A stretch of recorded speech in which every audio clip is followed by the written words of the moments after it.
Muy buenos días a todos. Ahora mejor. Bueno, como Cristian comentó, nosotros vamos a terminar el Salmo 126. Les pido para que abran sus Biblias en el Salmo de número 126.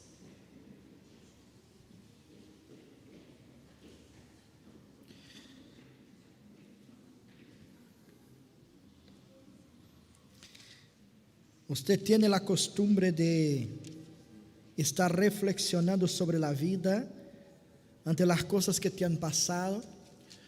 Tiene la costumbre de buscar entender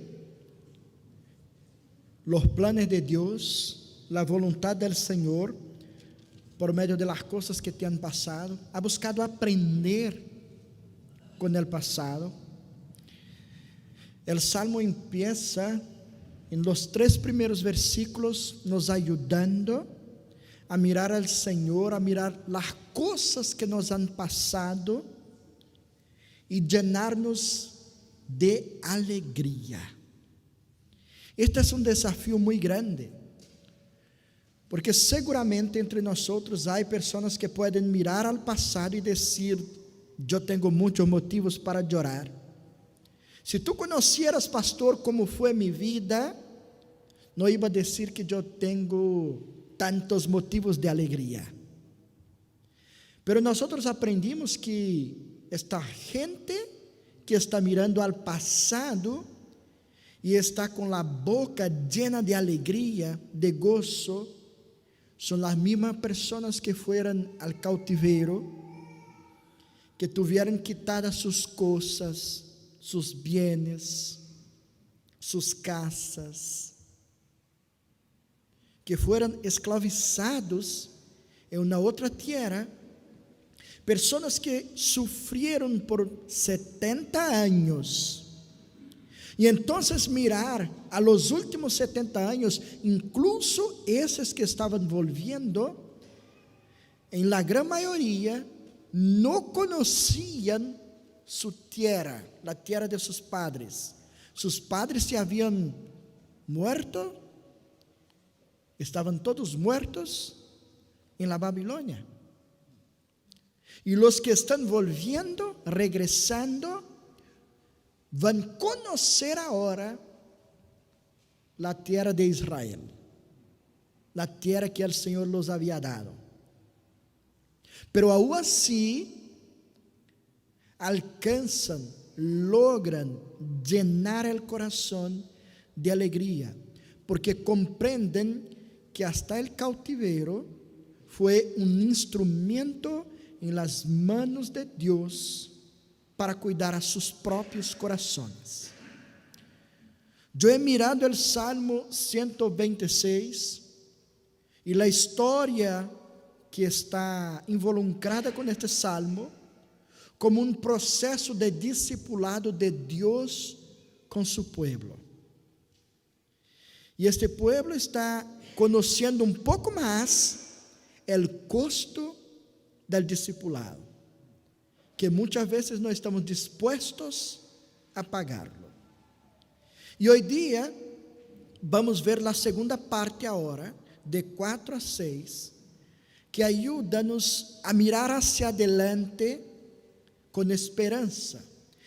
E por que é necessário mirar ao futuro com esperança?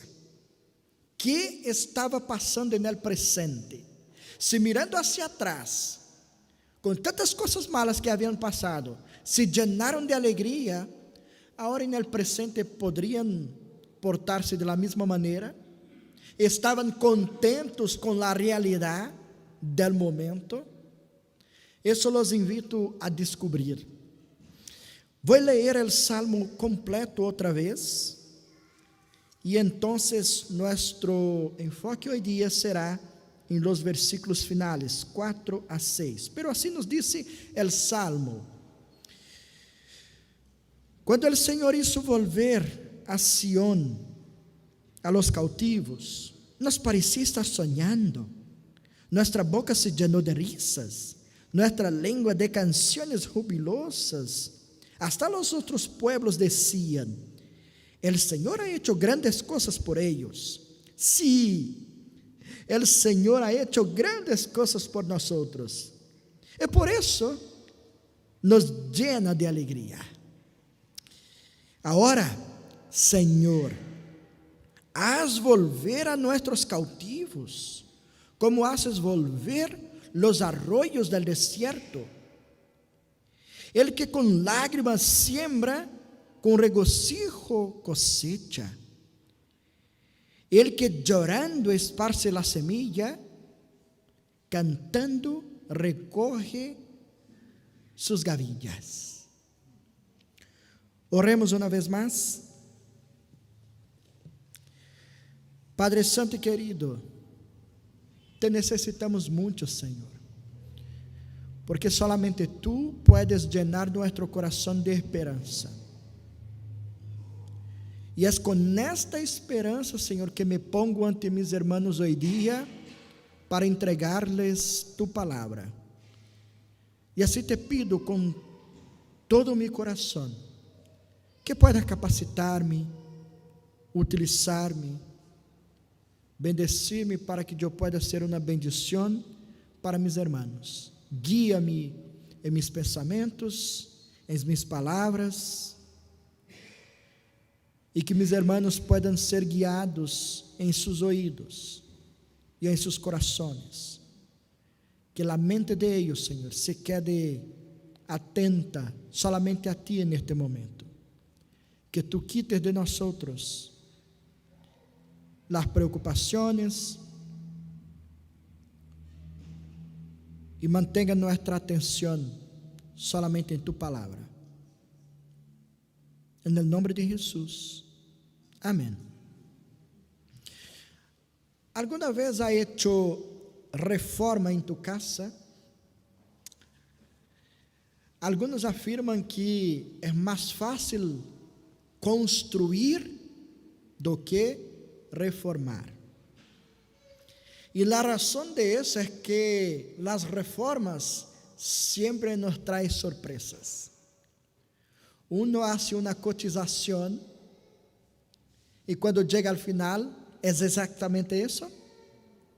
Y siempre sale un tercio más, un quinto más, a veces el doble de lo que había pensado. Muchas sorpresas surgen cuando uno se dispone a hacer una reforma en la casa. Sorpresas pueden venir. Y yo estoy seguro que esto también explica la obra que está siendo hecha en nuestra vida, que es como una reforma. Nosotros ya fuimos construidos una vez y resultó mal, porque caímos en el pecado. Recebimos ahora esta herencia de nuestros primeros padres, Adán y Eva. Y el Señor no desistió de su obra, no botó a su obra, sino que decidió reformarla por medio de su Hijo. Y ahora en esta vida está quitando la vieja naturaleza y poniendo una nueva naturaleza para hacernos conforme la imagen de su Hijo. Por eso, ¿cuál es el plan de Dios para nuestras vidas? Muchos se pierden con eso y piensan que Dios tiene un plan para cada área de nuestra vida. Y hablan de eso en el plural muchas veces. ¿Cuáles son los planes de Dios para mí? Como si tuviera un plan para mi carrera, un plan familiar, un plan emocional. Pero Dios no tiene planes en el plural para nosotros. Dios tiene un plan para nosotros, que es poner la imagen de su Hijo en nosotros, hacernos semejantes a su Hijo. Este es el gran y único plan de Dios para nosotros. Las demás cosas, las experiencias que disfrutamos en esta vida son resultado de esta imagen que está siendo formada en nosotros, o de algo que no está resultando cuando no nos portamos conforme la imagen de Cristo en nosotros. Si la imagen ha sido bien formada, yo voy a avanzar en mi vida, yo voy a avanzar en mis relaciones, yo seré una buena persona en este mundo, seré justo, voy a hacer las cosas como me conviene. Ahora, si yo sigo mi vieja naturaleza, me voy a portar mal. Y entonces no estoy sometiéndome a este proceso de transformación y cambios que Dios quiere hacer en mi vida y en mi corazón. Me cuesta algunas cosas, y a usted igual. Nos cuesta cambiar algunas cosas en la vida, incluso cuando hablamos de confiar en el Señor, para que muchas cosas puedan resultar con nosotros. Confiar en el Señor para que pueda obrar en las cosas que involucran nuestra vida. Confiar en el Señor para que avance su obra alrededor de nosotros. Confiar en el Señor y trabajar con confianza mientras lo que vemos son simplemente cosas terribles y malas. ¿Por qué estoy hablando eso? Porque es justamente lo que está semejante al momento en que estaban nuestros hermanos, que ahora, después de mirar hacia atrás y tener el gozo en el corazón, ahora paran para mirar hacia adelante y ven cosas que no son buenas. La vida para los judíos que regresaron de Babilonia no estaba fácil ahí en Israel. Si por un lado estaban llenos de alegría por la restauración de su vida como nación, ahora tenían grandes dificultades para reconstruir la ciudad y el templo del Señor, que todo estaba en ruinas. La ciudad fuera destruida, el templo también. Y ellos tenían muchas dificultades para avanzar con este proyecto. Yo puedo presentar por lo menos 4 dificultades que tenían en este tiempo. La primera es que había una gran hostilidad de la gente que vivía alrededor de Israel. Había hostilidad. Nadie quería que los judíos volviesen a su tierra. Nadie los quería ahí. Nadie los amaba. Mira que cuando ellos salieron de esta tierra, ella no se quedó vacía. Obviamente otros pueblos tomaron en cuenta de todo eso, entraron y la poseyeron. La tierra estaba ocupada. La ciudad, aunque en ruinas, estaba ocupada por mucha gente. Y ahora los judíos volvieron para tomar lo que les pertenece y restaurar eso.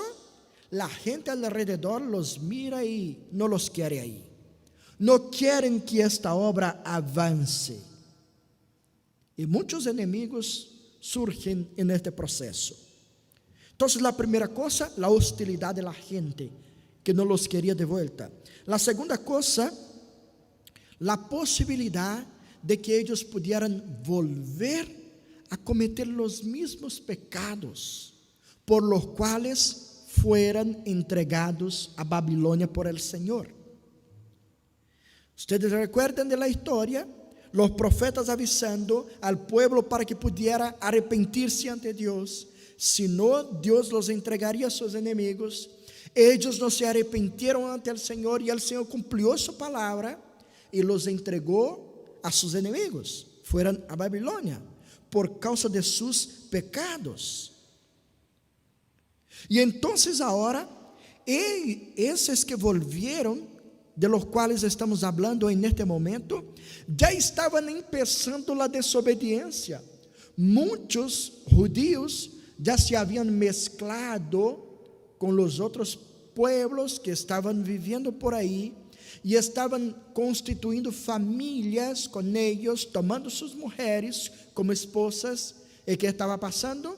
O povo de Deus já se estava involucrando outra vez com a idolatria, adorando outros dioses. Peligro de alejar-se do Senhor e da palavra do Senhor se hace presente. Era um dos outros desafios que eles tinham, porque coração dividido, por lado, eles poderiam chegar em la casa e dizer: mira, este mês eu tenho que contribuir com a obra de la reconstrução. Pero aí a esposa ia dizer: pero por que temos que ajudar esta obra? Não, é porque é de mi Deus. Eu volvi acá, chamado por mi Deus. Não, pero eu não estou de acordo, porque eu não sirvo a esse Deus. Em la família ia ter as dificuldades.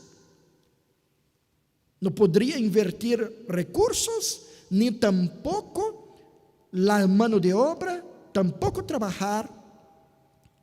Então, hogar donde uno cree em Deus e outro cree em outro Deus, vai haver confusão.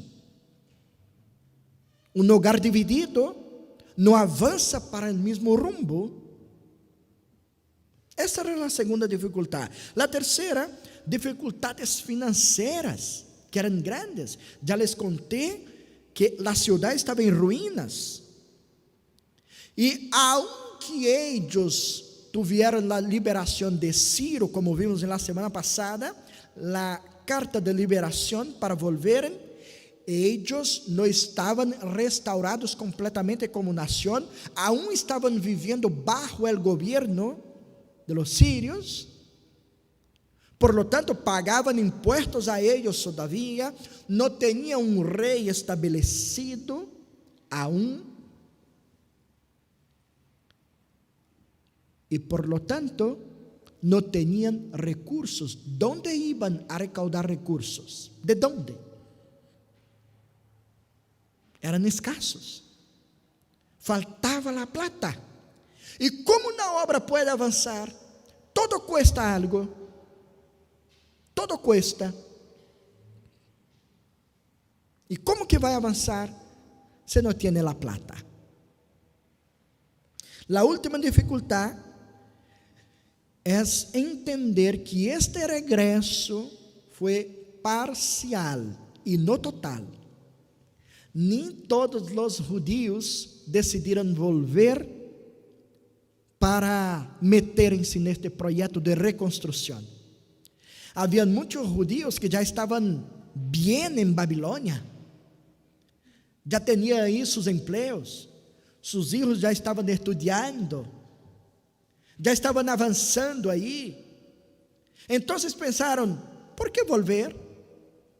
Por que deixar minha vida, que está confortável e cômoda acá, para meter-me em projeto de reconstrução? Reconstruir algo é muito difícil. Não vou meter-me com isso. Então, os que decidiram regressar não foram todos, sino que uma parte de los judíos. Por lo tanto, 4 situações que tornam complicado o avanço dessa obra de reconstrução. Não era fácil, difícil. E o salmista mira essa situação atual, as dificuldades que estão experimentando, para dizer-nos que a restauração estava custando muito, e por isso também não havia sido completa. Essa é a parte que nosotros debemos entender hoy día. Dios había empezado una restauración, pero ella no fuera completa. Y ahora, ¿qué está haciendo el salmista? Orando para que Dios termine su obra, para que Dios complete esta restauración. Esta segunda parte es una oración, un pedido para que el Señor avance con lo que Él empezó, para que continúe su obra. Y es justamente por eso que el Salmo está dividido en dos partes. Como en la primera que vimos, una alegría por algo que inició, que empezó. O sea, la liberación para volver, los 3 primeros versículos. Y ahora en el segundo, hay un gozo, hay una alegría, pero mirando con fe la restauración que será completada. Mirando con fe la restauración que será completada. Por eso que yo llamo esta segunda parte justamente de una mirada con esperanza. Una mirada con esperanza. Voy a mirar al futuro, aunque en el presente esté lleno de dificultades, pero yo miro al futuro y sé quién está en el futuro y sé que puede ser mejor que hoy día. Sé que podemos disfrutar de algo mejor de lo que estoy viendo y mirando hoy día. Entonces, con esta perspectiva, nosotros vamos a analizar la segunda parte de este salmo, pensando en eso, una mirada con esperanza. Es eso que este pueblo está haciendo. Y por primero podemos percibir el pedido por restauración. El versículo 4, lean junto conmigo aí, por favor. El versículo de número 4. M3. 1, 2, 3.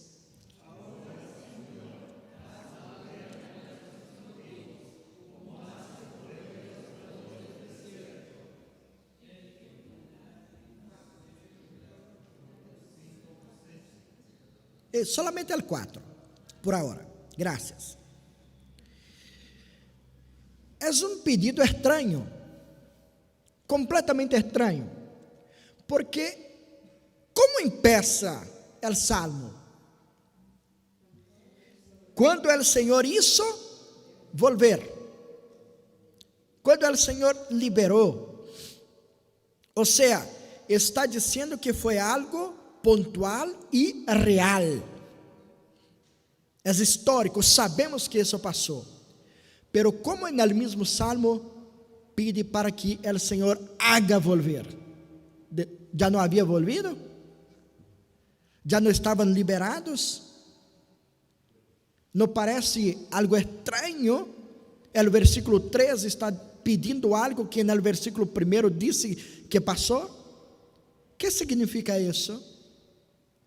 Lo que significa acá es que en el pasado, después de pasado algunos tiempos, días, semanas, meses, años, de la liberación, ellos miraron al presente, miraron las dificultades que yo les comenté, y entendieron que la restauración no había sido completa, y había mucha cosa aún por hacer, aún había mucho trabajo.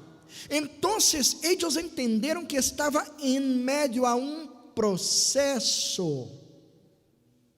O sea, la liberación empezó cuando nos permitieron salir de Babilonia, pero no terminó cuando llegamos en Jerusalén, porque el llamado de Dios para nosotros es reconstruir la ciudad, reconstruir el templo del Señor, reconstruir todo. Este es el llamado de Dios. Por lo tanto, Señor, por favor, sigue con tu obra de liberación con nosotros, porque liberación significa ayudarnos a avanzar en esta obra. Es posible entender cómo fue este momento a través de los libros de Esther y de Esdras y también de algunos profetas menores, para comprender cómo que fue difícil este momento, cómo que fue complicado. Estos libros muestran a nosotros cómo que las dificultades estaban presentes. Y en muchos momentos impidió al pueblo de avanzar en este proyecto. Los samaritanos estaban ahí presentes y otras personas también, buscando impedir la reconstrucción de la ciudad. Ellos hablaban mal del pueblo, hacían calumnias, trampas, chismeaban al rey sobre los judíos. Y todo eso hizo con que el corazón del pueblo se desanimara en algunos momentos. El pueblo está queriendo obedecer al Señor, seguir el orden del Señor, y viene gente impedindo, hablando mal de ellos, diciendo: mira, ustedes no van a avanzar, esta obra no va adelante, ustedes no pueden avanzar. Y suele pasar que uno mira esas cosas y dice: Señor, yo te quiero obedecer, pero ayúdame, mira los enemigos, sácalos de mi vida. Ya he hecho oraciones así, de gente que se pone en su vida y te molesta, y muchas veces usted mira y: Señor, estoy queriendo tanto tener una vida tranquila contigo, pero promueve a este hermano, a esta hermana, llévalo para junto de ti, Señor. Sea sincero, ¿ha hecho oraciones así?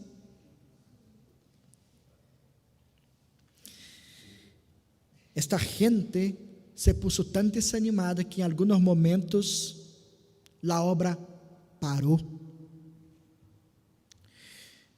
La obra paró de avanzar. ¿Y por qué paró?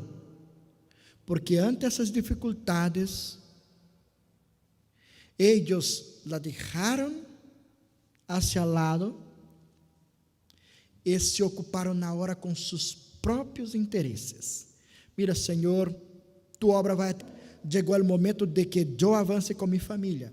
Então, vou abrir um negócio acá, vou abrir uma tienda, vou vender umas cositas, vou ser um comerciante, vou estudar, tenho que oferecer algo para meus filhos. E começaram a involucrar-se com seus próprios interesses, poniendo suas próprias coisas antes o adelante de las cosas de Dios. Y por eso Dios levanta sus profetas para exhortar al pueblo diciendo: ¿por qué abandonaron la obra? ¿Por qué no están avanzando? El profeta Ageo levantóse ahí y preguntó a ellos: ¿por qué que ustedes se preocupan más con sus casas y no están reedificando la casa de Dios?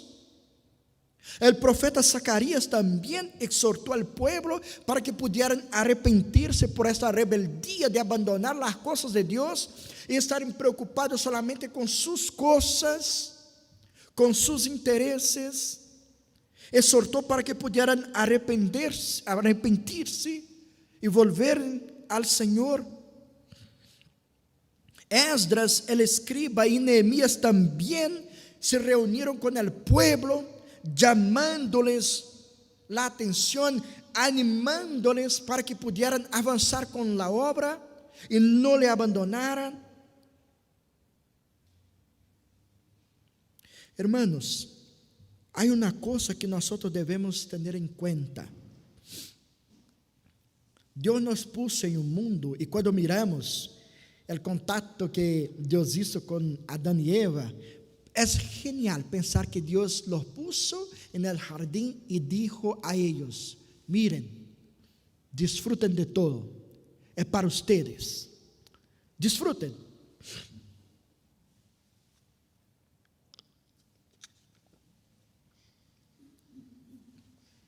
Hay un libro que me gusta mucho. Él está en inglés y en portugués también está. Que dice, el título son Las cosas buenas de la tierra. Lo que pasa es que muchas veces nosotros vivemos un dualismo. Muchos creyentes viven un dualismo.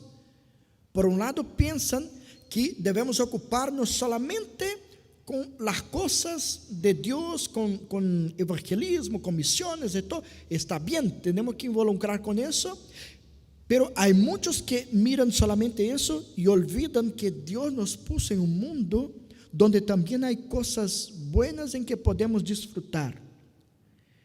Y les quiero en este principio, sin profundizar tanto, pero decir que debemos liberarnos de una visión dualista, o es de un lado o es de otro. No, debemos servir al Señor y disfrutar de las cosas que Dios nos permite disfrutarlas con responsabilidad. Entonces, no es prohibido que usted quiera tener un conforto de una casa y trabaje para tener una buena casa, para tener un buen auto. No es pecado querer hacer un viaje con su familia. Nada de eso es pecado. Pero cuando eso se cambia y transforma-se en la razón última de su alegría, ahí usted puso cosas adelante de Dios. Usted puede buscar cosas y disfrutar de cosas en este mundo, pero ellas no pueden ser la razón de su esperanza, en el sentido de que si yo no tengo el auto que me gusta, me pongo como que triste, nervioso, no, entonces voy a sacrificarme, voy a pasar 5 años pagando, voy a abrir mano de otras cosas para tener este auto, porque este yo quiero, si Dios no me da, yo me quedo triste. Ahí está equivocado, ¿no? Porque las cosas están haciendo más sentido para usted que aquello que es más importante. Cuando el Señor de verdad domina nuestro corazón, llena nuestro corazón, nosotros entendemos su palabra en el Mateo cuando dijo 11, buscad pues en primer lugar el reino de Dios y su justicia. Y las demás cosas, ¿qué se entiende por demás cosas? Lo que necesitamos. El Señor está comprometido con las cosas que son necesarias para nuestra vida. O sea, el salmista dijo, nunca he visto un siervo de Dios tener necesidad de pan. Pueden pasar por dificultades, pasan por dificultades, pero el Señor siempre nos sostiene. El Señor siempre envía a los suyos para llenar nuestra vida con su cuidado, con su misericordia, con su atención. Podemos en algunos momentos sufrir necesidades de algunas cosas, pero el Señor siempre mostrará presente para que su palabra sea cumplida. Y nos sostiene, aunque sea por medio de la vida de un hermano, pero nos sostiene, nos ayuda, está con sus manos presentes.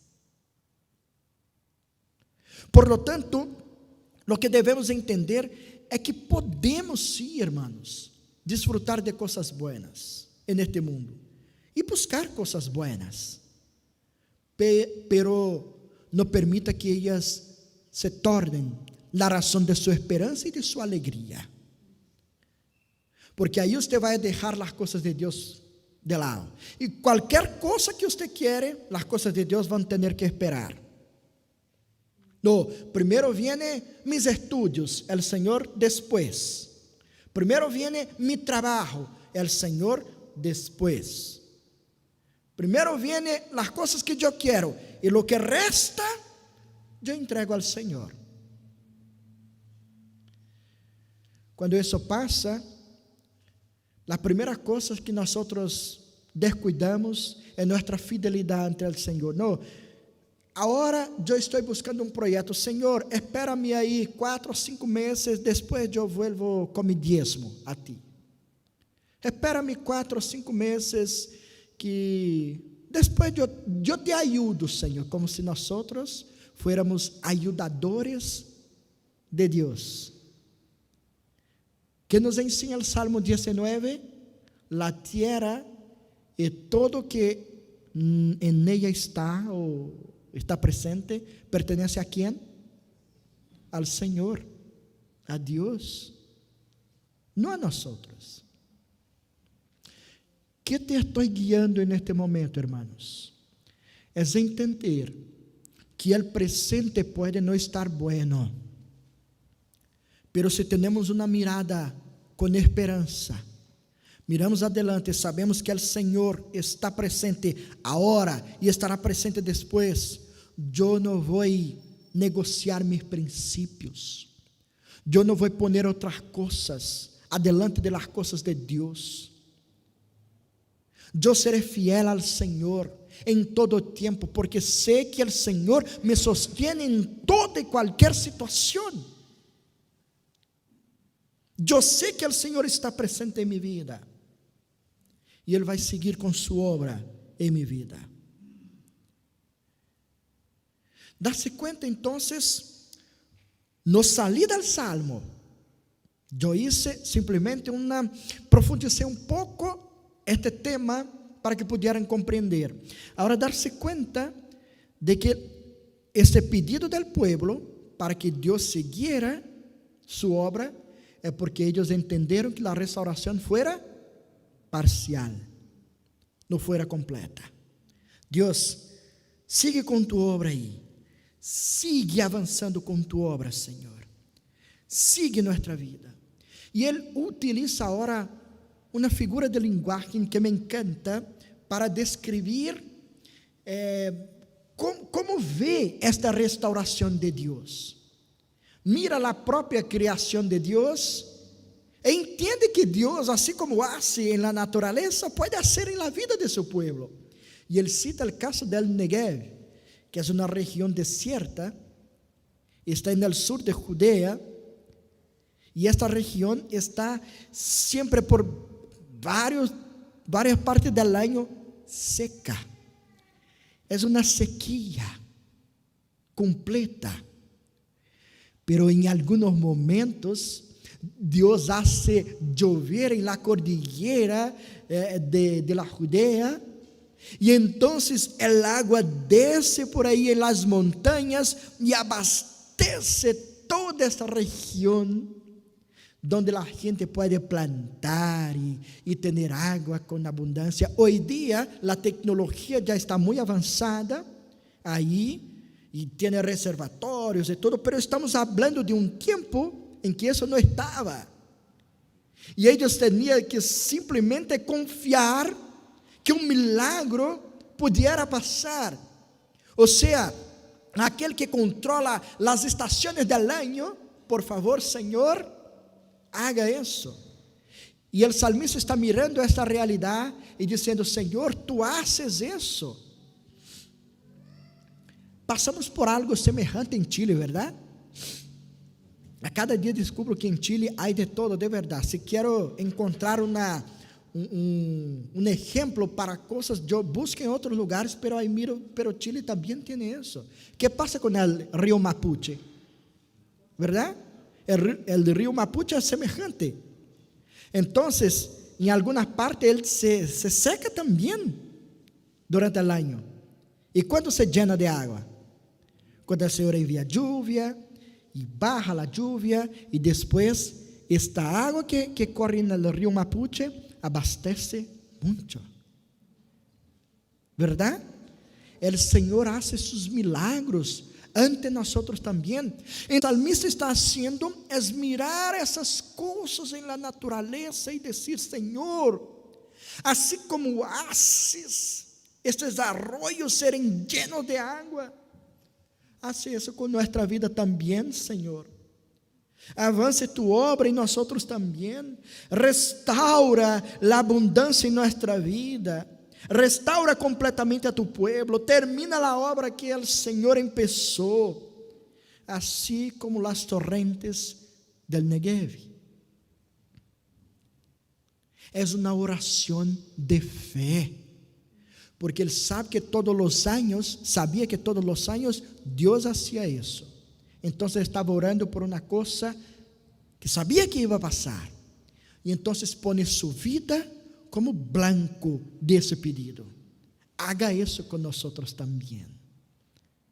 Traiga esta restauração também. E o Salmo termina no versículo 5 e 6, mostrando esta fé em la restauração. É um pedido por restauração. Tiene uma mirada de esperança porque vê Deus obrando em la natureza e percebe que é um milagro de Deus e se põe aí também como blanco desse milagro de Deus. E agora, aún mais, ora com fé, pedindo esta restauração. Em aquele tempo de sequía, eles tinham que sembrar sí ou sí. Aunque a terra estuviera seca, eles tinham que sembrar em confiança que o Negev iba a ter água que o Senhor enviaria.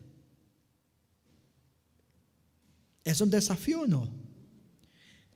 Abrir os olhos para poner a semilla e solamente polvo. Nada de água. Pero aún assim, esparce a semilla em todo o campo. Esparcir a semilla com fé. Lo que pasa es que isso exige muito de nós. Esparcir a semilla em uma terra que aparentemente não será produtiva. Poderia pensar, estou echando a perder a semilla. Vou botar a semilla. Suele passar isso em outras áreas de nossa vida também. Déjame fazer um parêntese acá. Invertir em coisas que você mira ou em pessoas que você mira que não resulta. Senhor, já he luchado tanto com isso, já he hablado de ti tanto para esta pessoa, pero não resulta, não vou lançar outra semilla. E aún utiliza um texto bíblico dizendo, não pode echar coisas valiosas a los chanchos. Não puedo. ¿Ya? Então, desistimos de muitas coisas. Há muitos que desistem de la família, dizendo, não, já he luchado tanto tempo com minha família, não resulta, e desistem de la família. Cambiam de matrimônio, como se as coisas, os problemas, fueran desaparecer. Cambia de uno, pensando que em outro vai encontrar a esperança para a vida, a alegria da vida, e aí se mete em problemas mais grandes todavía. Porque lo que tiene que cambiar não são os matrimônios, sim los corazones. Lo que tiene que cambiar não são as pessoas que estão alrededor de você, é tu coração que tiene que cambiar. E confiar en el Senhor, e poner-se ante el Senhor, dizendo, Senhor, cámbiame, ayúdame a creer em ti, ayúdame a creer em tu poder, em tu palavra, que tu puedes obrar, que tu puedes hacer lo imposible. Ayúdame, Senhor. Não me saque de los problemas, sino que me ayude en medio de los problemas, mirarte e confiar em ti. E o Senhor é especialista em fazer isso, não sacar-nos de las dificuldades, sino dar-nos sabedoria, dar-nos fortaleza, para que em meio das dificuldades podamos ser fieles, confiar y accionar con confianza en Él, esperar en Él. Entonces, la figura que tenemos acá de lanzar la semilla en una tierra seca, esta figura representa muy bien el momento en que el pueblo de Dios estaba viviendo. Pues debían invertir tiempo. Invertir tiempo significa invertir la propia vida. E invertir eso significa invertir sus propios recursos que ya eran escasos. E esse projeto que estamos hablando estava lleno de persecução e não tinha nenhuma garantia humana de que pudiera ter êxito. Um projeto sem dinheiro, sem mano de obra e com gente haciendo persecução, quais são as garantias de que vai avançar? Que necessita acá? Fé. Fé em aquele que les havia chamado. Sem dúvida, o Senhor estava discipulando a seu povo e mostrando a eles o verdadeiro custo do discipulado, que é compreender que somos completamente dependentes do Senhor. Ser discípulo de Cristo significa entender, reconhecer, eu dependo completamente de mi Senhor. Eu decido confiar em sua provisión. Sin Él eu não puedo nada. Eu vou regocijar sempre nele, independente da situação em que eu esteja. Eu vou alegrar-me, eu vou ter gozo no Senhor, aunque as coisas me faltem. E eu reconozco que minha vida só tem sentido se o Senhor está de verdade reinando em meu coração. É costoso ou não ser discípulo? Nos cuesta. Pero el Señor los metió en ese proceso para que pudieran olvidarse a ustedes, a ellos mismos, olvidarse a ellos mismos, para confiar solamente en el Señor. Note que el salmista está haciendo este movimiento y los sentimientos están presentes, tanto cuando mira hacia atrás, porque se llena de alegría por la liberación que el Señor ha hecho.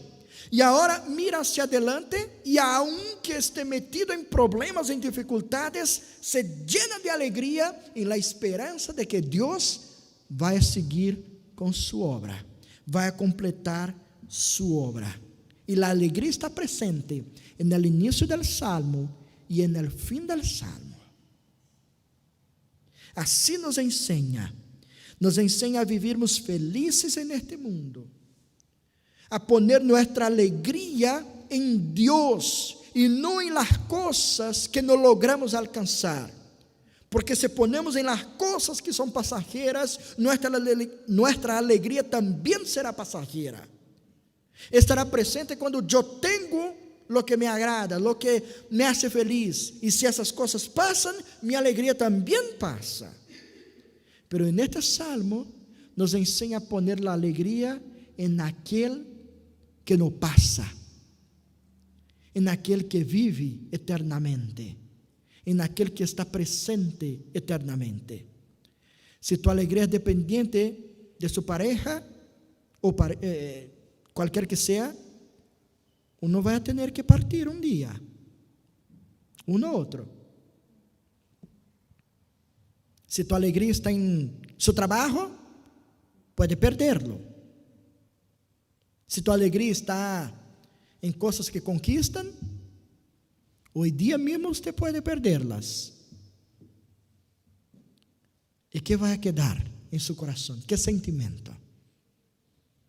Ahora, si tu alegría está en el Señor, nadie te puede quitar. vai ter uma alegria e um gozo verdadeiro, que não são dependentes de las coisas. Por lo tanto, há duas aplicações que me gostaria hacer ante esta enseñanza del Salmo. La primeira aplicação é que você não pode olvidar-se de lo que Deus já ha hecho por su vida. Esto tiene que ver con el principio del Salmo, con lo que Dios ya ha hecho por su vida. Eso es exactamente lo que la Biblia llama de gozo de la salvación. Lo que David pidió al Señor: restaura el gozo, restaura en mi corazón el gozo, alegría de tu salvación en mi vida. La salvación es un hecho consumado en la vida del creyente. Ya sucedió. El Señor ya realizó. E miramos hacia atrás e podemos perguntar-nos, ou aunque perguntemos: ¿es real me salvaste a mí? ¿Tú sabes quién soy? Soy un miserable, no merezco. Pero Señor, no solamente yo, hay un hermano por ahí también que no te merece. ¿Salvaste a él también? Es así, Señor, tu salvación alcanza a toda la gente, como dice Juan 3:16, que tú amaste al mundo, toda la gente, sí, pero toda la gente mismo, al asesino también, sí, a la persona que es mala, que habla mal de su hermano también, sí, este también yo puedo salvar. Pero Señor, ¿es real? Es un hecho consumado. Lo que decidió el Señor, poner su sangre sobre estos, está garantizado la obra de Dios por su vida. Y nadie, como dice el apóstol Pablo en Romanos, no hay nada y nadie que puede cambiar esta realidad, que puede hacer Dios cambiar de idea. Por quien Cristo murió, la sangre de Él es suficiente para pagar nuestra deuda que solamente nuestra alma en el infierno podría pagar. La sangre de Cristo nos liberó de todo eso. Dios nos perdonó, se olvidou a nossos pecados, nos liberou, nos hizo sus hijos e hijas, e nos prometeu mais que uma terra, como prometeu a los judíos, nos prometeu uma nova terra e um novo cielo, donde há justiça de verdade. Nós somos sus herederos. Este mundo em que estamos nos pertenece, e o mundo vindouro também nos pertenece. O Senhor nos garantizou isso, e nadie pode quitarnos as bendições de Deus. Por lo tanto, alegre-se, anime-se ante o Senhor por lo que Ele hizo por sua vida. Se você mira su passado, independiente de quem fuera, de lo que había hecho, el Señor borró todo y te garantiza un futuro de esperanza. Por lo tanto, la segunda cosa que no puedes olvidar es que tu vida sigue en obras. ¿Recuerdan los discípulos de premembresía? La vida sigue en obras. ¿Qué significa isso? Que durante todo o tempo devemos compreender que nós estamos dentro de um processo de restauração. A obra, o Senhor iniciou, empezou, pero aún não la terminou. Isso te vai ajudar muito em tus relações. Escúchame bem. Seria bueno que pudiéramos ter em la frente um letrero dizendo: estou em obras. ¿Sabe por quê? Porque quando você for provocar alguma moléstia em algum hermano, ou hermana, ele te mira e vai pensar, vou ter mais paciência com você. Vou ser mais paciente, porque tu não estás tal como Deus quer que esteja. Tu aún não eres lo que Deus quer que seja. Tu estás en el processo. Entonces vai mirar al outro quando te hablar mal, quando se portar mal, quando te molestar, e a sangre calentar em você, e querer hablar algo. Mira a tu hermano, hermana, e cree nisso. Mi hermano está em obra. Eu tenho que ajudar-lhe. O Senhor me puso nessa situação para ajudá-lo. Senhor, pero ajuda-me também, porque eu também estou em obra. Então, dá-me paciência, Senhor. Ajuda-me a ter mais amor. Ajuda-me a mirar com tus olhos. E aí vamos recordar o que disse o apóstolo Pablo em Filipenses 1:6: aquele que empezou a boa obra em nós vai deixá-la? Não, vai a completar-la hasta el dia de Cristo. Mientras Cristo não regresa, nós estamos em, como está su hermano? Em obra. Sea paciente, sea amable, sea generoso.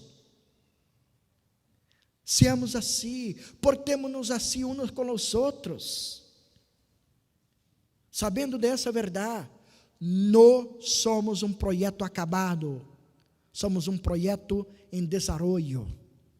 E o Senhor nos garantiza que vai chegar ao final. Vai a romper com a influência do pecado em nossa vida, com a influência de Satanás em nós outros. Vai a romper com tudo que é malo em nossa vida para restaurar-nos de uma maneira completa. É por isso que nós agradecemos por lo que Deus já ha hecho por nossa vida e não vai desistir de nós, já nos ha salvado e não vai desistir de isso. Pero seguimos orando, Senhor, sigue com tua obra, sigue restaurando minha vida, sigue ajudando-me, porque te necessito, Senhor. Por lo tanto, que devemos fazer hasta que o dia de Cristo nos chegue? As aplicações são estas: não olvídate de lo que já ha sido hecho por usted, pero não olvide que esta obra não está acabada, é um processo. Usted sigue em obra. Deus aún está obrando em sua vida. ¿Ya? Então, ¿qué devo fazer hasta que Cristo não regresa? Duas coisas: orar. Mientras Cristo não regresa, siga orando. Deus, cumpre lo que ha prometido. Trae el reino eterno, Senhor. Envia tu Hijo. Libera al mundo de la esclavitud del pecado. Glorifica a los que são tuyos. Envia essa cosecha completa, Senhor. Oremos assim. Pero además de orarmos, trabajemos, hermanos. Trabajemos unos por los outros. E assim, juntos vamos servir a Cristo. Hasta que llegue este dia, en este mundo, servimos a Deus, hablando de Él a la gente, enviando misioneros, apoyando su causa, siendo fieles con nuestros recursos, porque Deus ha hecho grandes cosas por nosotros. E é por isso que nos alegramos, le servimos, esperando el dia de la liberación eterna. Amém. Oremos. Padre Santo e querido, que gozo, Senhor, em Tu palavra. Que alegria podemos encontrar em ella, sabendo que Tu has preparado coisas lindas e hermosas para nós outros. Que maravilha, Senhor, é saber de Tu obra em nosso coração, que Tu nos has perdonado, que Tu has quitado nuestra deuda, que Tu has borrado nuestros pecados por la sangre de Cristo. Senhor, gracias. Te rendimos gracias en este momento, Señor. Te entregamos nuestro corazón en confianza, Señor. Sabendo que esta obra nadie la podría hacer por nosotros sino tú. Así reciba nuestra gratitud. Pero ayuda también, Señor, a mí y a mis hermanos, para que podamos seguir nuestra vida en confianza, Señor. Para que podamos, por un lado, orar todos los días, pedindo, Senhor, tu regresso, que tu vuelvas para completar a restauração, Senhor, que tu vuelvas, Senhor, para llevar-nos a nosso hogar eterno, Senhor, pero ayúdanos a mantenernos com os olhos em ti, trabalhando, porque mientras não chegue este dia, Senhor, ajude a mim e a mis hermanos a sermos fieles a ti, a sermos amáveis, generosos, misericordiosos. E assim, Senhor, vamos cumprir com tu palavra em nossa vida. Por isso te lo pedimos, Senhor. Por isso te lo ruego, Senhor, por mim e por mis hermanos. En el nombre de tu Hijo Jesús. Amém. Cantemos.